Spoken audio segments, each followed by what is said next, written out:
Welcome, everyone, and thank you for joining us for 2018 DOL Rules, Navigating the latest Wage and Hour Rules and Surprise Visits, sponsored by EPAY Systems, and presented by Cheryl Luce and Kara Goodwin from Seyfarth Shaw, and by Brittany Kowalczyk from EPAY Systems. Before we begin, I'd like to remind you that this webcast has been pre-approved for HRCI credit and can also be used for SHRM credit. Please be sure to attend the complete webcast in order to receive your credits. After the webcast, you'll receive an email from HR.com within 1 to 2 business days that will include your certification credit information. You can also log into HR.com and go to your View My Credits page where you can see the credits that you've received. If you have any questions today for our presenters or for HR.com, please type them into the Questions tab on your GoToWebinar control panel, and we'll be sure to follow up with you. And it's my pleasure now to turn you over to Brittany Kowalczyk. Hello, everyone, and welcome to our webinar. As you said, my name is Brittany Kowalczyk, and I am the Director of Marketing here at EPAY Systems. I'd like to extend a warm welcome to all of you on the line with us today. Thank you for sharing some of your very busy day with us and joining our webinar. We know that your schedule is jam-packed, so we'll try and make the most of your time. First, I'd like to introduce our speakers. Kara Goodwin is a member of Seyfarth Shaw's Labor and Employment Department and Wage and Hour Litigation Practice Group, where she focuses a significant portion of her practice on representing employers across the United States in the defense of complex wage and hour claims arising under federal and state laws. She also provides preventative counseling and works with employers to minimize their exposure to investigation and litigation under the Fair Labor Standards Act and state wage and hour laws. Welcome, Kara. We'd also have Cheryl Luce. Cheryl is an associate in the Chicago office of Seyfarth Shaw and a member of the firm's Labor and Employment Department and Wage and Hour Litigation Practice. She represents employers before state and federal courts, the Department of Labor, the EEOC, and state administration agencies. She is experienced in wage and hour discrimination, family and medical leave, accommodation, discipline, discharge, and workplace investigation issues. She also has experience counseling employers on employee benefits and ERSA issues. Welcome, everyone. And I'd also like to take this time now to talk a little bit about EPAY Systems.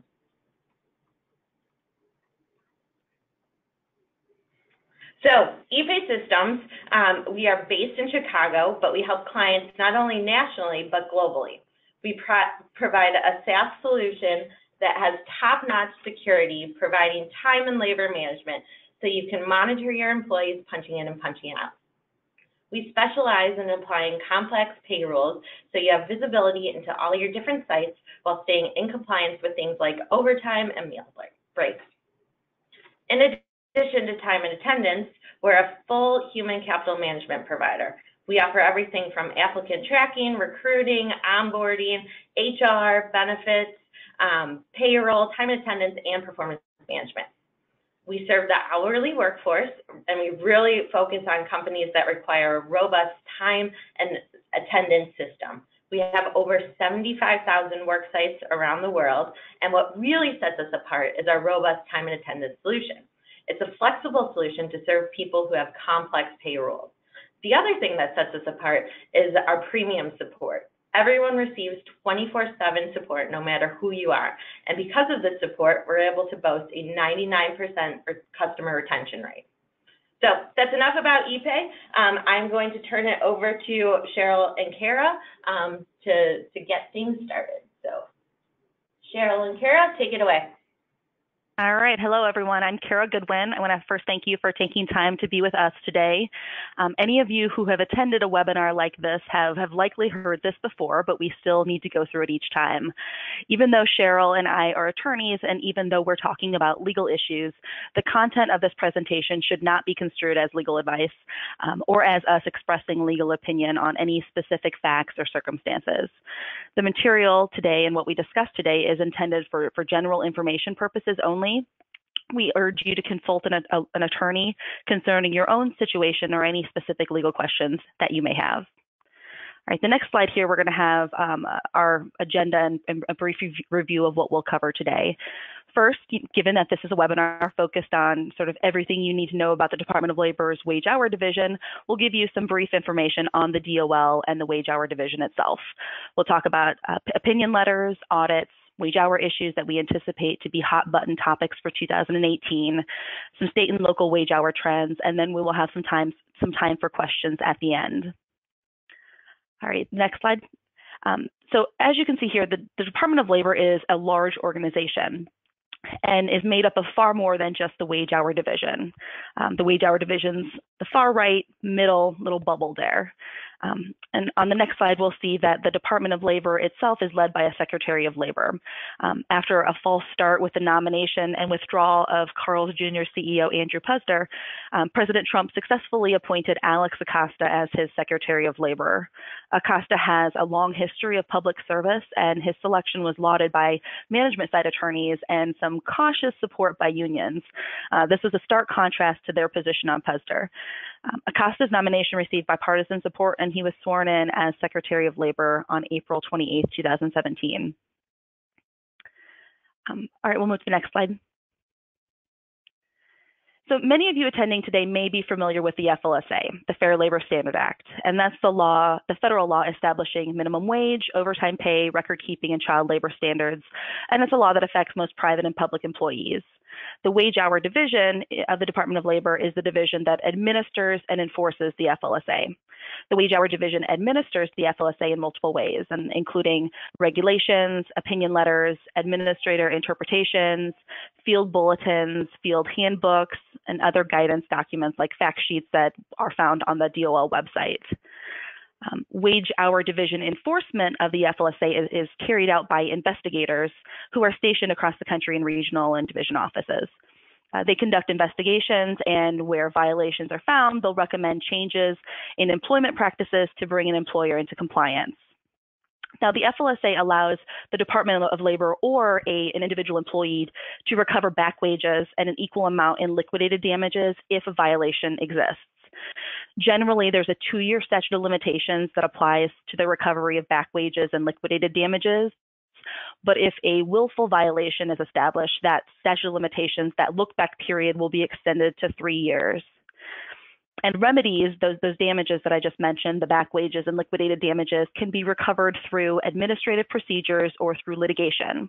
The Department of Labor itself is authorized to supervise payment of unpaid compensation that's owed to employees. And oftentimes in lieu of litigation, the department will seek back wages and liquidated damages through settlements with employers, and will oversee those settlements. The department may also file suit itself on behalf of employees, or an employee can file a private suit to recover back wages, liquidated damages. And if an employee files a private suit, they also can recover attorney fees and court costs. Now, as I mentioned before, the Wage Hour Division is a subset of the Department of Labor, and the Department of Labor has a Secretary of Labor that is the head. The Wage Hour Division is led by an administrator. Currently, there is no administrator in place. There's an extended confirmation process that's been happening for the administrator of the Wage Hour Division, and that began back in September with the nomination of Cheryl Stanton, who was then the Executive Director of the South Carolina Department of Employment and Workforce. She had her Senate confirmation hearing. She was voted out of committee in October 2017, but she wasn't approved by the Senate prior to the end of the congressional session. She was then renominated and approved in January, but to date, she's not actually been confirmed by the Senate. So we have an acting Deputy Wage Hour Administrator, and that's Brian Jarrett. He formerly practiced labor and employment law at Morgan Lewis's Orange County, California office. Now, as you probably would imagine, it's not uncommon for us to see changes in enforcement initiatives, priorities, and even rules and regulations based on changes we see in the executive branch administration. In the first 13 months of the Trump administration, and that's including 10 months of service for Secretary Acosta, there have been a number of significant changes in the wage hour rules and guidance. The changes in regulations and guidance have included withdrawal of prior guidance, reissuance of administrator opinion letters, and efforts to revise regulations that were issued by the Obama administration. And we'll discuss these developments and provide some predictions on how these will play out in the future. The next slide, we're going to talk about opinion letters.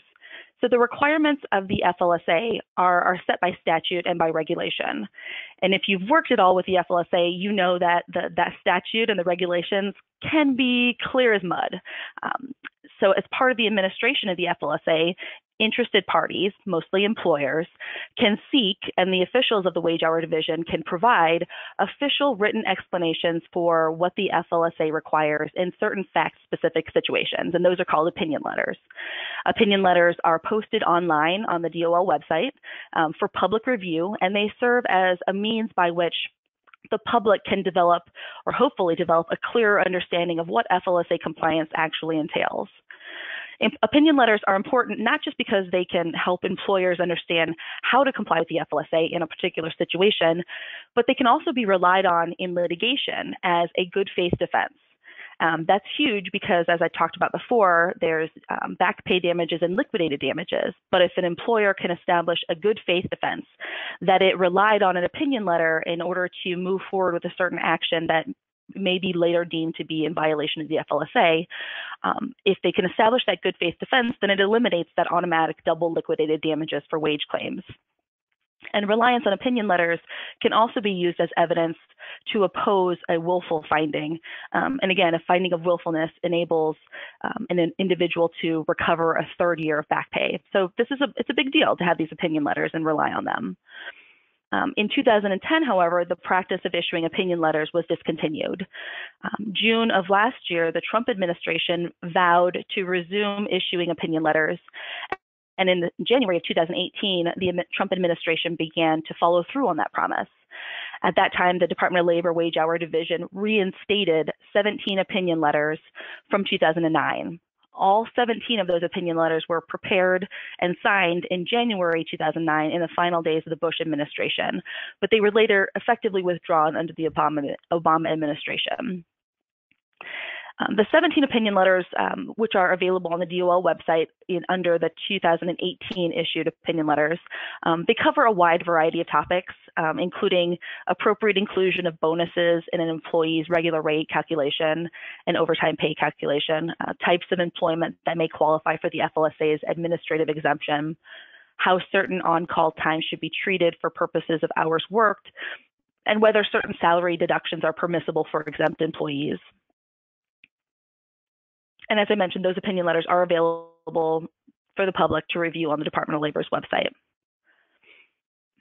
All right, so that's opinion letters. The next slide, we'll talk about administrator interpretations and rulemaking. And as we just covered, the Obama administration did away with issuing opinion letters. Instead, from 2010 to 2017, opinion letters were replaced by administrator interpretations. These set forth a more general interpretation of the law and regulations as they pertain to a particular industry or a broad set of employees. And they really come about when, the Department of Labor, the Wage Hour Division, makes a determination that there's some clarity needed in a certain industry or with respect to a certain regulation. And so they issue these administrator interpretations that is intended to set forth kind of a clarify broader points. They're not as specific as opinion letters, which addressed specific situations that were asked. In June of last year, the Department of Labor announced that it would be withdrawing 2 administrator interpretations, those addressing joint employment and the misclassification of employees as independent contractors. The withdrawal of these documents was not seen as a bad thing necessarily by employers, because many employers felt that the administrator interpretation on these topics really took an unduly broad view of the employment relationship and scooped many more in companies and businesses into the employment relationship than should have been. Employers have been cautiously optimistic that the withdrawal of the interpretation on independent contractors may be a signal that the Department of Labor won't be focusing so fervently on independent contractor misclassification.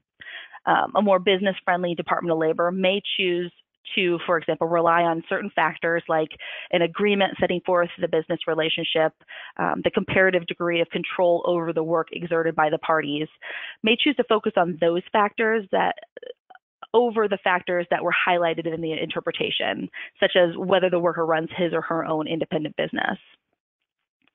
Likewise, employers who utilize workers employed by staffing agencies or workers provided by third parties hope that they will face less scrutiny and potentially less liability for wage and hour violations as potential joint employers. Additional changes. In January of 2018, the Department of Labor also scrapped its 2010 fact sheet on internship status, which has set forth its own standard for determining whether or not there was unpaid interns or whether they were employees. Instead, adopted the more flexible and employer-friendly test that was initially devised by the Second Circuit, and then later adopted by other courts.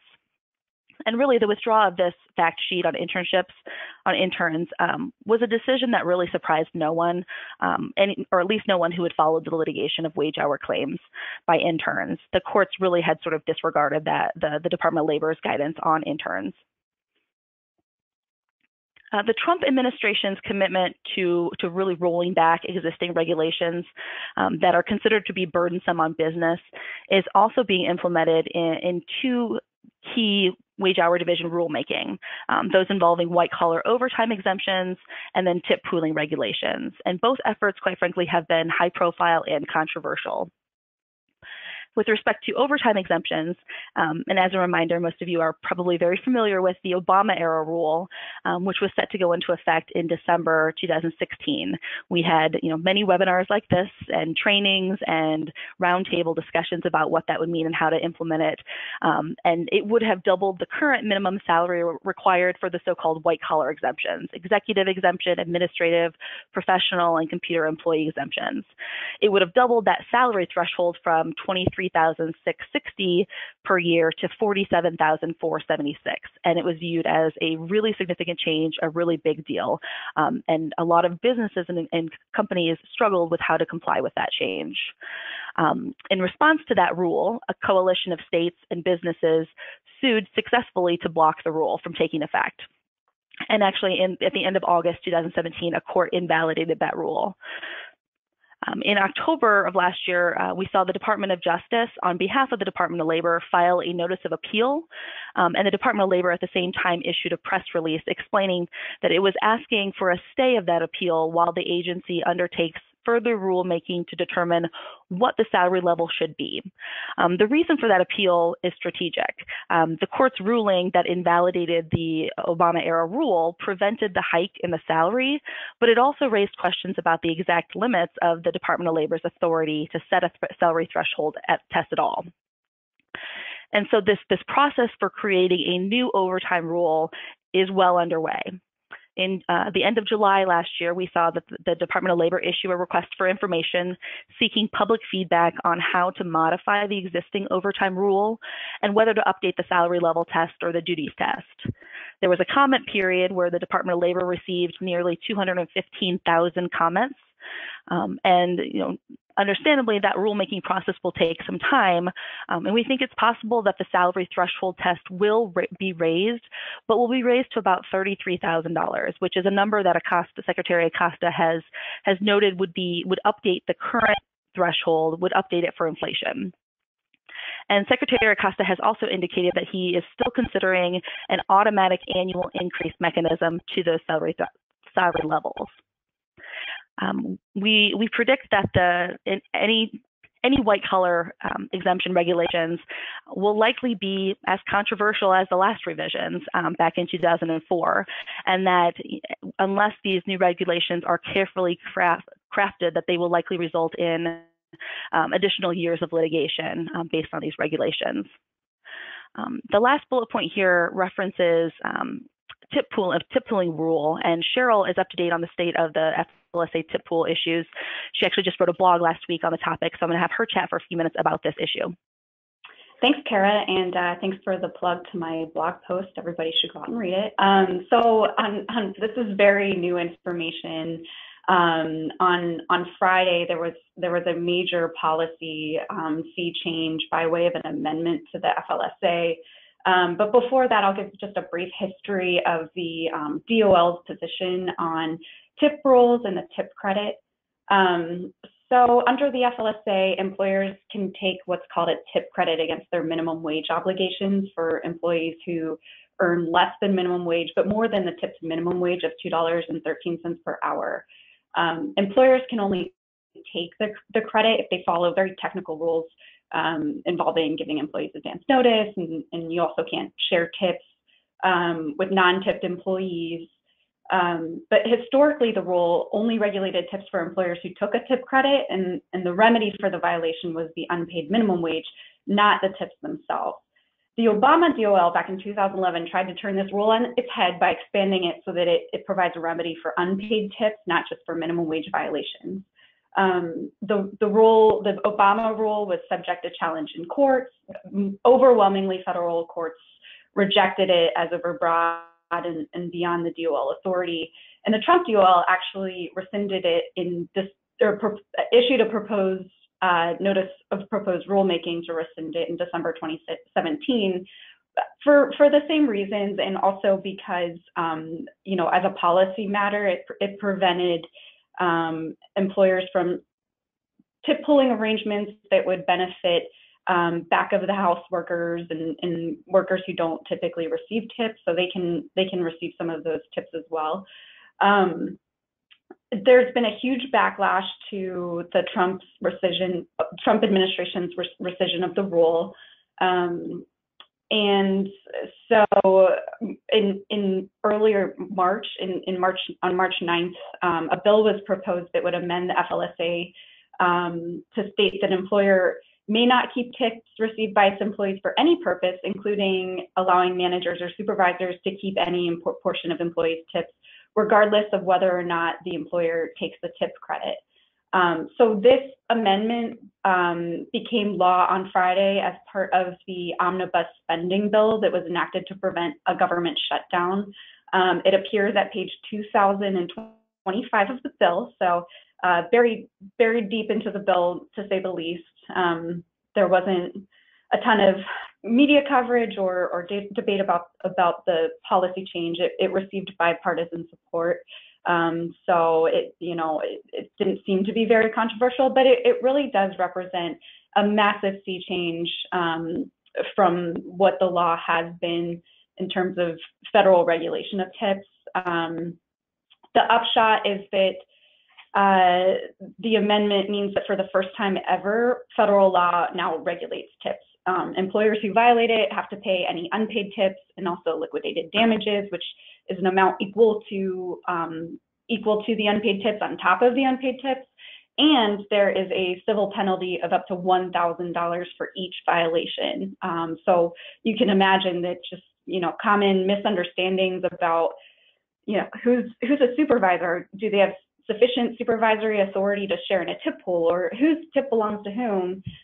Those tiny missteps can result in big penalties, including $1,000 for each time that occurs. So I'll turn it back to Kara. All right, and we'll move to the next slide, and this actually could come into play when we start to analyze sort of what the tip pool, what this new rule means. The Department of Labor recently announced a new program for resolving FLSA violations without going through or needing litigation, and that's called the Payroll Audit Independent Determination Program, or PAID. This program is intended to facilitate an efficient resolution of overtime or minimum wage claims or any violations of the FLSA. It's going to be piloted for 6 months, and then the Department of Labor is going to review the results, determine how to proceed. This paid program, should be welcome news for compliance-minded employers. In most cases, FLSA claims have to be resolved through litigation or under the Wage Hour Division's supervision, and given the proliferation of FLSA litigation, many employers we've seen many employers in recent years start conducting proactive audits with legal counsel to ensure that they're complying with the various aspects of the FLSA. Oftentimes, though, employers who identify past issues or problems or violations of the FLSA are reluctant to approach the wage hour division because it's often seen as an enforcement-happy division, and they're hesitant to request supervision of these back wage payments due to a concern that doing so would trigger additional litigation. So employers were kind of stuck between a rock and a hard place because they know that there's these violations and they may want to try to resolve them, but they don't want to go and alert the wage hour division that these exist. And so this program provides a mechanism for proactively resolving wage hour issues and avoiding litigation. And this should hopefully increase the incentive for employers to conduct these audits of their wage hour practices and to resolve issues if they arise.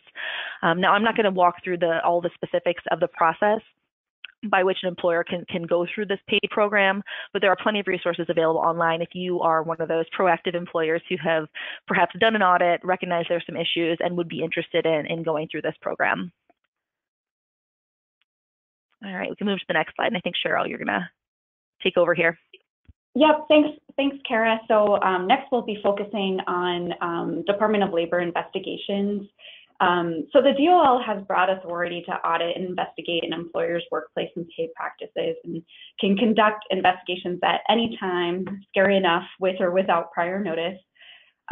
So we're giving you the information that you'll need in the event that the DOL makes a surprise visit to your company.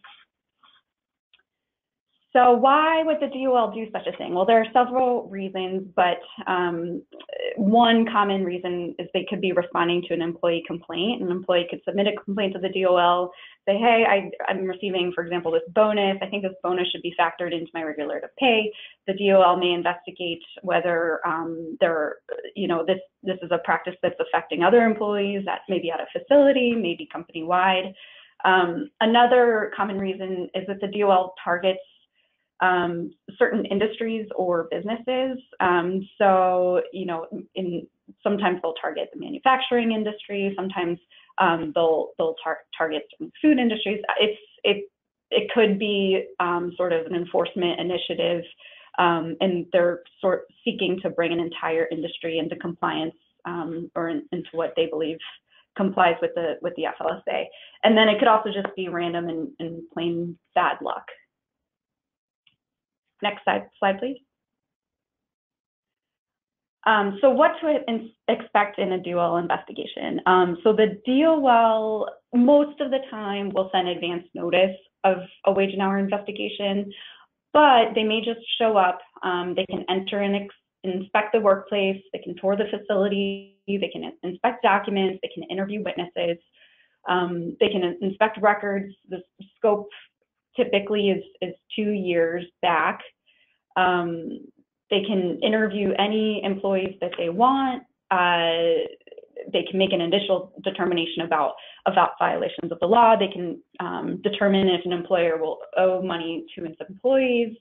And that, in the event that they do make that determination and you've engaged legal counsel and decide that money is probably owed to employees, you can enter a voluntary conciliation agreement where you agree to pay back wages to employees to resolve the investigation. Next slide, please.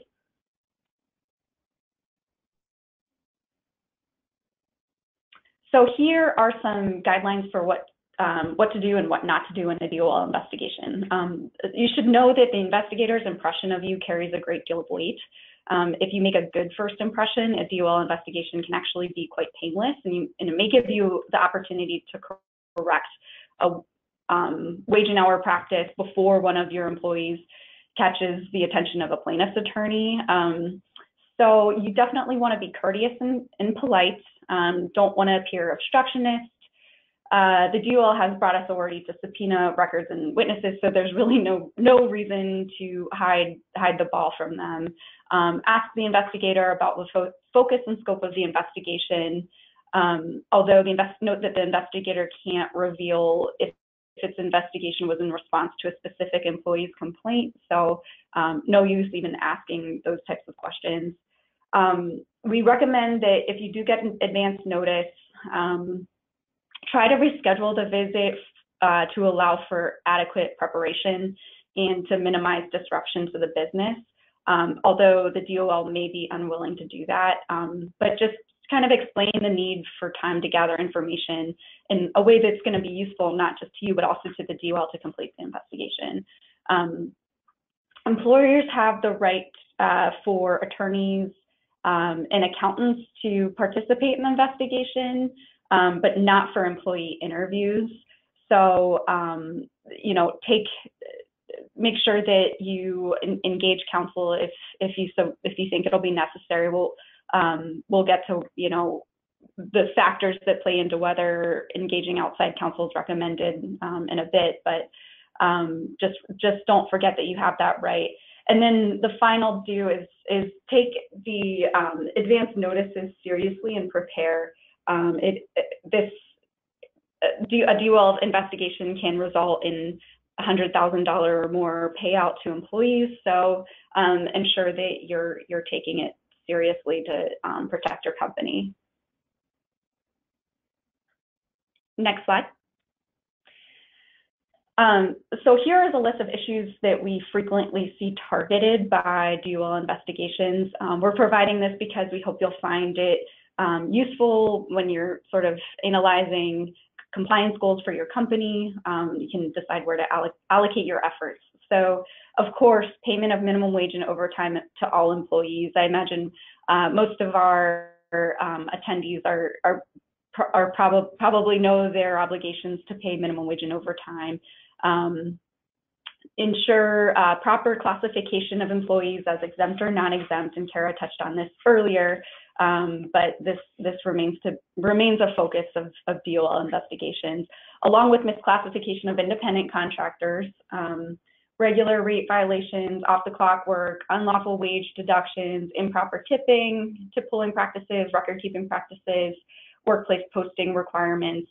And an interesting note that one of our colleagues here shared with us recently when we had a lunch meeting to discuss DOL investigations. He recalled a story of the DOL showing up at a client's door, and all of a sudden the client realized, hey, there was that one FLSA poster. It was kind of in our drawer. We never really posted it. I know we were supposed to post it. So while some employees were speaking with the DOL, they ran up and put up the poster before the investigator could get back there to look at it. So don't forget, you can do that. You know, definitely don't appear as if you're trying to hide anything from the DOL, but if you can think of a quick fix that could prevent liability from your company, by all means, take those steps. All right, next slide. And like Cheryl said, as I say, real quick, that situation, I think, is a helpful reminder that it doesn't hurt to sort of have this as a mental checklist. If you're somebody who's in HR or otherwise addressing wage hour concerns, if a DOL investigator shows up, you know, use this as a topic checklist and sort of think through, okay, you know, what do we have on each of these things? And to the extent you get to one of those where there's an easy fix, like running and stapling up the poster, you know, certainly try to do what you can do ahead of time. Thanks, Kara. Okay, so internal steps that you can take. So there are some things that you should focus your company's efforts on, and then other steps for your attorneys to take, and we can discuss factors as to whether you should engage outside counsel. So number one, bring it to the attention of the appropriate person or department within the organization. So senior management, HR, in-house counsel, anybody who you think, the CFO typically is involved, anyone who you think is on a need-to-know basis and should be caught up to speed as to what's going on. Number two, assign a point person responsible for collecting documents, and somebody who's responsible for really participating in all of the interviews. They'll be sort of like a knowledge resource throughout the course of the investigation to remember what particular employee said or didn't say, and make sure to instruct everybody involved in a management position or anybody who's employee facing that, you know, your company has a policy prohibiting retaliation against any employee who brought a complaint or who cooperates in the investigation.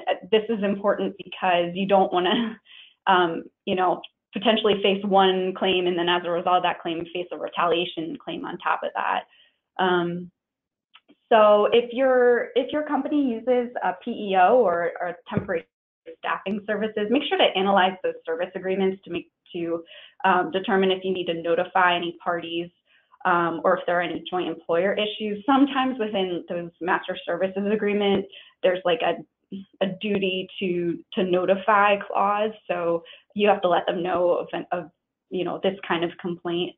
And also analyze whether there may be any insurance coverage for the wage and hour liability or the cost of defending any claim or participating in a government investigation. We find that likely insurance doesn't, the typical like EPLI insurance policy doesn't cover this kind of thing, but it may, and so you definitely want to check that coverage. So factors to determine whether to engage outside counsel. Number one, the scope. Obviously, the broader the investigation, either in categories of violations or the population base, the more likely you'll want to engage outside counsel who can help provide resources and can really help you scale the investigation. It can require a lot of work, you know, from your business people that actually could keep them from doing their actual jobs, and so that alone may be a reason to engage outside counsel. Number two, the likelihood that a violation exists. You'll want your counsel to, you know, navigate that treacherous waters where you're sort of admitting to a violation, but maybe want to limit the fighting to one facility versus like a company-wide violation. Another factor is whether wage hour issues were raised by employees in the past. I mean, again, this can kind of show that it might be more of a company-wide or systematic issue, and an attorney can help analyze that. Another factor is the desire to have communications in preparation for the audit covered by the attorney-client privilege, and also protecting the disclosure of like any initial analyses of documents and information, including an assessment of potential exposure. This could come under the protection of the attorney work product doctrine. So these are all factors encouraging you to engage counsel. And beyond what I've mentioned, engaging counsel really communicates to the DOL that an employer is taking the process seriously and can control the workflow or the flow, of information to the investigator. And also, you know, attorneys just kind of, you know, we do this all the time, so we can help you identify some of the underlying issues that may not be apparent or some hidden risks in the investigation. Next slide, please. So you'll definitely want to work with the DOL to reach a resolution. They're not really the enemy. I mean, not any more of an enemy than like the IRS is. They're really just like a government organization doing an audit. It's in your best interest to make that audit easier for them so that they can just go away quickly. You know, unless you have different opinions about whether or not there was a violation. And in that case, it should be probably your attorney's job to sort of educate the DOL as to why, you know, they think that there's a violation, but you think there really shouldn't be any liability there. So to work with the DOL, organize the information for the investigator and present it in a way that's favorable to your company, demonstrate proof of substantial compliance. So, you know, an example of this is maybe you have employees who are attending a voluntary pre-shift meeting, but your company has really good timekeeping policies and ensuring that employees are instructed to record all of their time worked. So you're substantially complying with your requirements, which may encourage the DOL to, for example, drop a request for liquidated damages, which is essentially double damages, or just kind of, they'll kind of take it easier on you if they think in general your wage and hour practices are pretty good. So organize the information for the investigator. That's always important. Clarify the nature and scope of the documents and information sought. So for example, investigators are frequently in the field, they're shot for time, they're conducting investigations through informal phone calls, just kind of picking up and calling your direct number. Ensure that you follow up phone calls with written emails that state, like, you asked for time records, I'm confirming you're requesting time records for these employees with X specific job title and from date Y to Z. So be very specific when you're clarifying the scope of what's being requested. Attempt to limit the volume of documents by offering to concede specific FLSA violations. And as a result of this, you can limit the investigation to a particular work site. You can produce records for only a certain category of employees. You can produce a sampling of records so that you can do calculations on based on just a sample instead of having to pour over 2 years worth of records for a large number of employees. So you can, the more you can limit the investigation, the shorter it's going to be and the more painless it's going to be for your company. So I'm not sure if you're familiar with what a tolling agreement is or not, but a tolling agreement essentially is an agreement to stay a statute of limitations. So it allows, a statute of limitations is a requirement that employees assert a claim within a certain time frame. So a tolling agreement extends that and basically allows employees to assert a claim farther back. So we don't recommend that you sign a tolling agreement that extends the period of employees' claims unless you obtain some consideration in return. For example, an agreement by the DOL to limit the scope to a certain facility.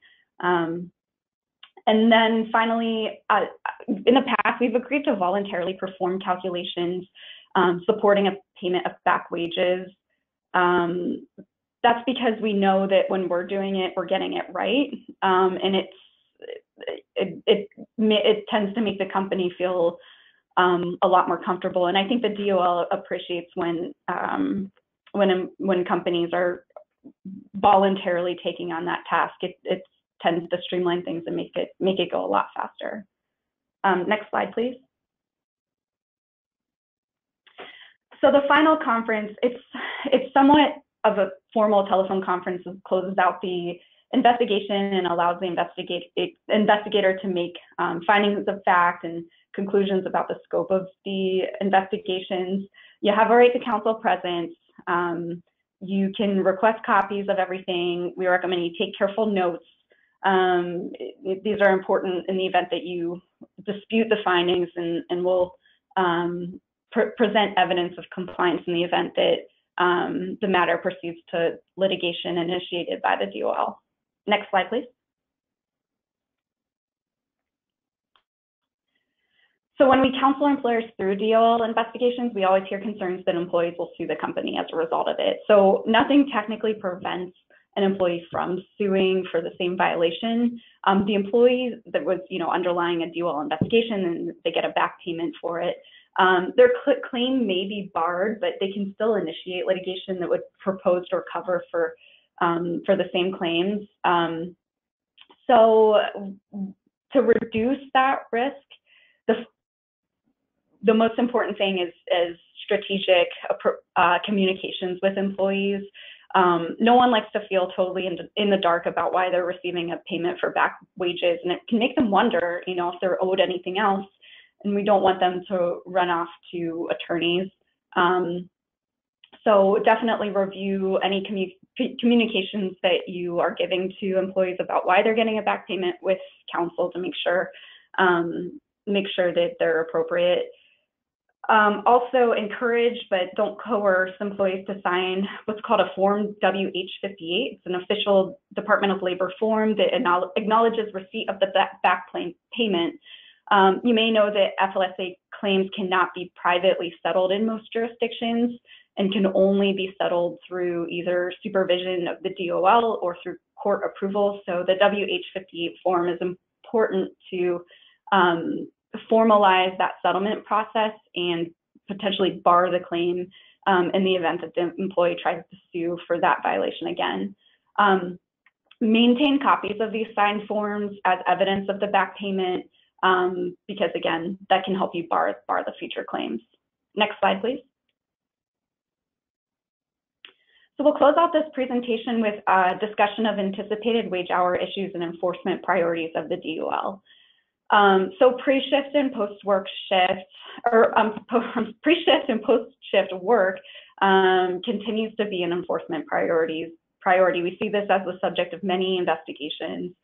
So we'll just give a brief refresher on what constitutes hours worked under the FLSA. Work that is done off the clock is any work that's done for an employer which isn't compensated and it isn't counted toward a worker's weekly hours for overtime purposes. So this includes when the employee engages in work that isn't even requested but is allowed, like working extra unpaid hours in order to help colleagues, or like I said, voluntary pre-shift meetings. We see those come up a lot. The California standard I'll touch on because I know a lot of our audience has employees in California, but the California standard is even more stringent than the federal standard. Employees must be paid for all time when they are subject to the control of the employer, which is broader than the federal suffered or permitted to work standard. A lot of times employers don't realize that they need to pay for work that wasn't requested. But it's a big mistake. If you know that your employee is working during that time, even if they're not recording it, or even if they didn't clock in, then you'll need to pay. Particularly concerning our automatic meal period deductions. We see these a lot, and unless your organization absolutely needs them, because, for example, your workforce is mobile and can't really clock out for meal periods, we don't typically recommend them. Employees can always say, well, I got a meal break deduction, but I never actually took my lunch that day, and it's really hard to prove in litigation or to the DOL whether an employee took a meal period. Especially with mobile tracking technology, these policies are just very risky and may not be worth the risk. So other common examples of off-the-clock work, taking work home, after hours calls, work on mobile devices, just answering email. 39% of working Americans nowadays use their cell phones to check and send emails outside of working hours, and that's compensable time under both federal law and the stringent California standard. Typically, so long as you had a reason to know that the employee was performing that work. Donning and doffing, this is kind of just a funny way of saying putting on and taking off protective equipment and clothing needed to perform the work. Employee bag checks, recent decisions suggest that this is actually not compensable under federal law. But again, California employers, it's a little bit more up in the air. That issue's still under review by courts, but you want to at least be aware of the risk for employee bag check issues. Next slide, please. So I'll spend just a little bit of time talking about this. This could really be a whole presentation in and of itself, but we'd like to remind everyone that independent contractor classification continues to be a major enforcement target, a major target of plaintiffs' attorneys. As Kara alluded to earlier, the tests have been changing, and with change, we always see more active enforcement and also active litigation. So this slide lays out the general factors for whether an employee should be classified as an employee or independent contractor. We encourage you to, review your workforce, ensure that people who are classified as independent contractors are appropriately classified as that and shouldn't be classified as employees. And then I will hand it over to Kara to finish out the rest of the presentation.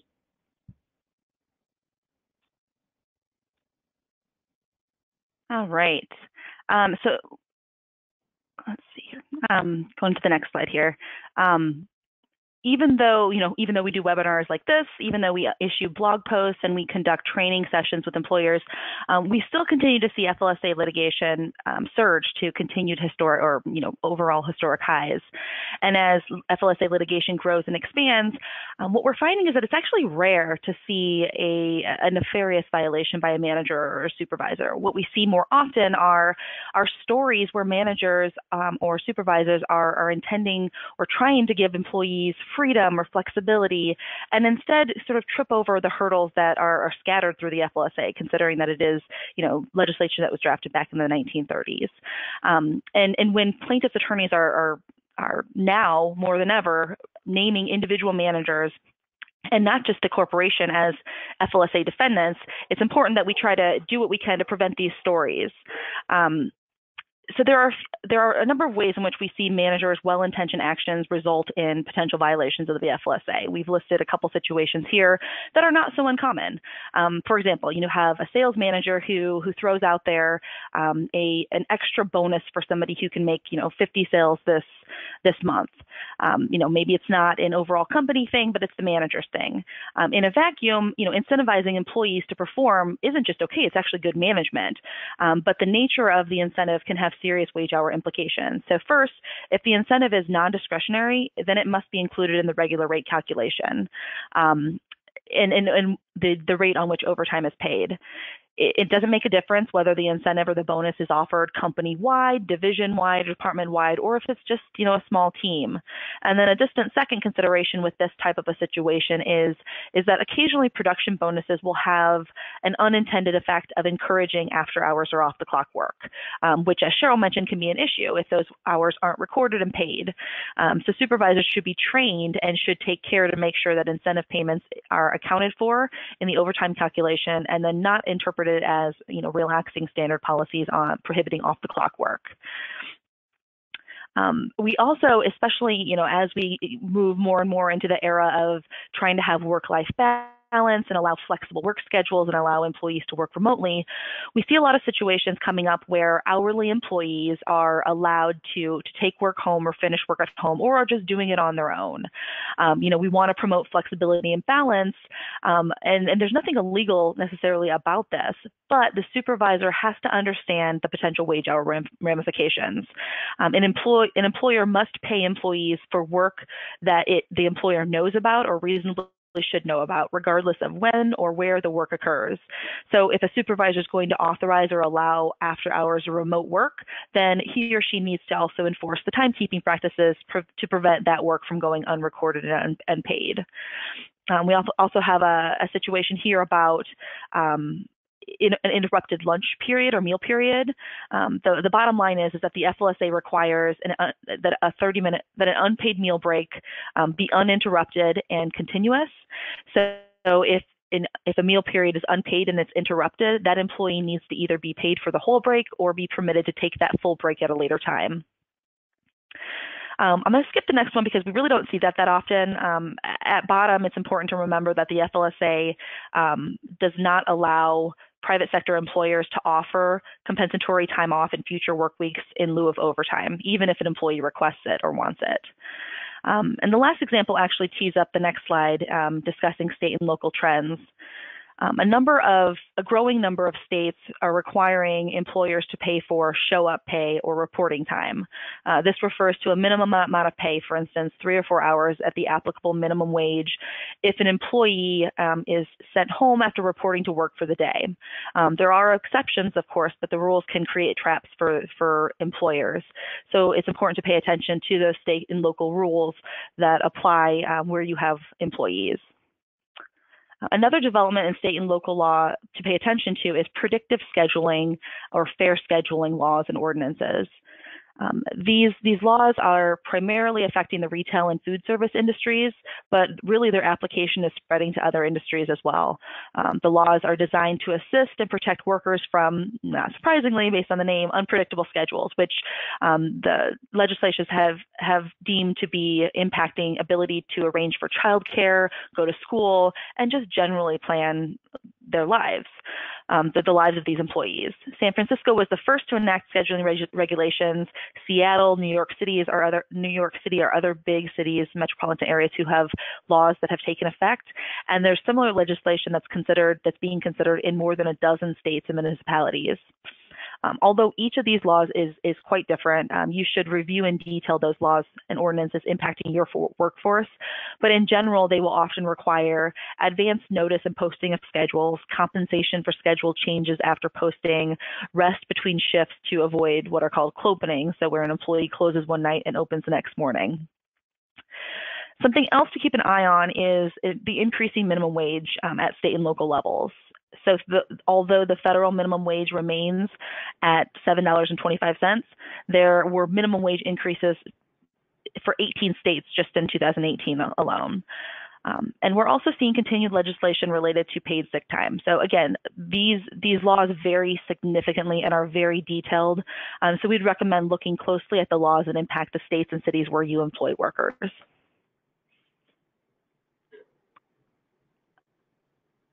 All right, so I think that's all for our. Perfect. Well, thank you guys. I am quickly going to go over a little bit about our time and labor management.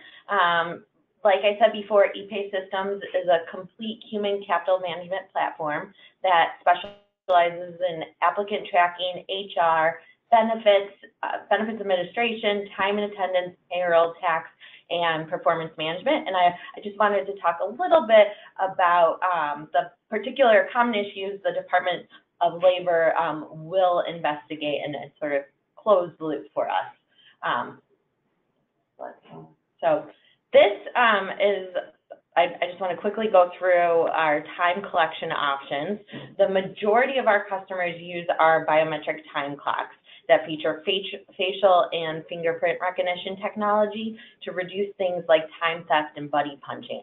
We also have a sophisticated mobile app with GPS that features geofencing and geo-tracking and is great for those on-the-go employees and for those meal breaks, clocking in and clocking out for those on-the-go employees. And then we also have our more traditional options of IVR and lead punch. And if we go to the next slide, just wanted to talk a little bit about how we have you guys covered. With EPAY's time and labor system, you can easily set up complex payrolls, so you're always paying your employees what they're supposed to be earning. From staying compliant with the minimum wage by worksite to different overtime rules by state and county, the Department of Labor will not find any issues with what you're doing. You'll also not have to worry about rate violations or off-the-clock work because your employees will have a variety of ways to clock in and clock out. And as part of our robust payroll setup, you can set up your own rounding rules. That way you won't have any manual rounding that could cause those unlawful wage deductions. You also have a full audit trail if the Department of Labor does decide to visit. So once you get your attorneys on the phone, you can provide them and the DOL with everything that you might need. And again, EPAY Systems makes it easy for you to proactively manage your employees' time and labor, which will in turn help to reduce your costs. Now we have a couple minutes, so I would like to hand it back over to Cheryl and Kara and have them answer a couple of your questions.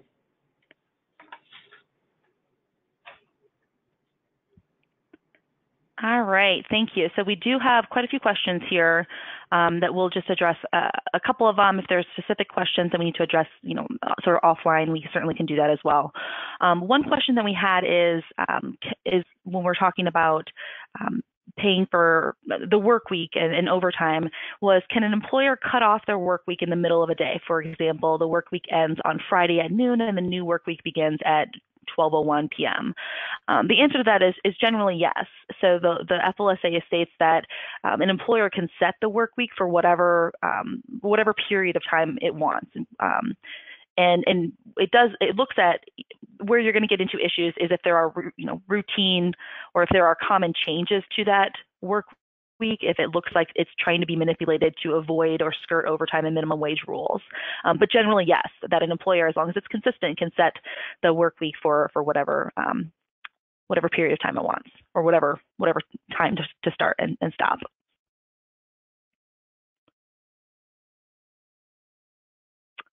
Cheryl, do you want to cover one? Yeah, sure, I'll take one. So somebody asked that this company pays employees for lunch, and wanted to know that if employees work during their lunch, even if they're not, asked to, does the company still need to pay them? And the answer is yes. If you know that your employees are working, they need to be paid. But if you're already paying them for their lunch, then you don't need to pay them twice or anything like that. Right, and when we talk about the lunch period, or the issue there with the 30-minute continuous uninterrupted lunch period, that's really getting to an unpaid lunch period. So the FLSA, quite frankly, so long as you're paying an employee for the time, you don't have to give them a set period of unpaid or of lunch time as long as you're paying for it. So if they're working through their lunch but they're getting paid for it, then that's still going to be okay. All right, so we're right at 1 o'clock. I don't know, do we want to continue to answer questions or do we want to end there? I think, yeah, that wraps everyone's time up for now. And I think we're going to hand it back over to Sylvie, but don't forget to take the survey, request today's slides, and if you want to, request a demo of EPAY system. All right, thank Beautiful. you, everyone. Thank you. Thank you from HR.com to today's presenters from EPAY and from Seyfarth and Shaw for educating our audience once again with your knowledge.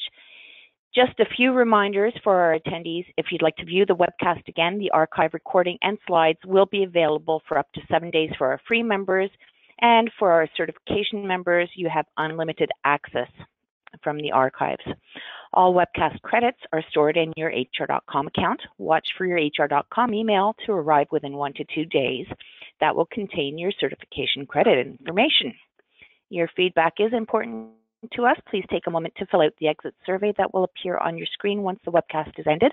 That's also another place where you can ask further questions, and those questions will be passed on to our presenters today. The same goes for the questions that we didn't have time for today. Those will be passed on to the presenters. This concludes our webcast. Enjoy the rest of your day.